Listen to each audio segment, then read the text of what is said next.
الله الرحمن الرحيم، والصلاة والسلام على سيدنا رسول الله من قناة خالد عبد النور على اليوتيوب. وطبعا أصل حضراتكم جيم الفرصة الواحدة، جيم بيخلص في نقلة واحدة.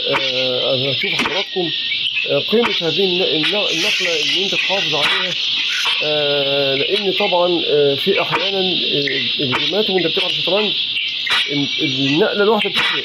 طبعا انا بلعب بالاسود وهو بيلعب بالابيض، هو حط في ايده اكل في فيلي بالوزير، طبعا اكل فرصه وانا اكلت فرصه، وبعدين حط هنا اكل ثاني اكلت عشان يجيب هنا طبعا ويحط طبعا يعني الطابيه في الخطين. طبعا هنا بيضبل الطابتين مع بعض، لكن مش هديله فرصه ان هو يعمل كده. طبعا زي ما حضرتك شايفين هو كده اصبح خلاص امتلك الخط الرأسي، وطبعا بيهاجمني زي ما انتم شايفين. ينزل هنا طبعا بيطلب العسكري، بحط له الرخ بتاعي طلع فوق، بأمن العسكري بتاعي عشان تشوف حضراتكم جيم رائع الجمال، جيم تكتيكي بطراز رفيع، كل نقله فيه محسوبه، وطبعا صعب جدا جدا ان انت تخطأ في اي خطأ من حاجه زي كده.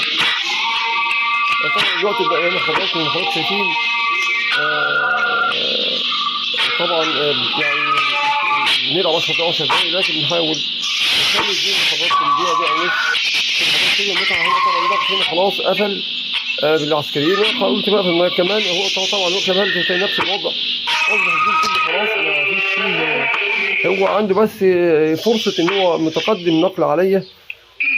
صعبه جدا جدا، مش عارف طبعا ان انا يعني اضطريت احط الفرصه عشان اعرف اكل. طبعا خلاص بقى لي جابها يعني شبه ان هي منتهيه تماما.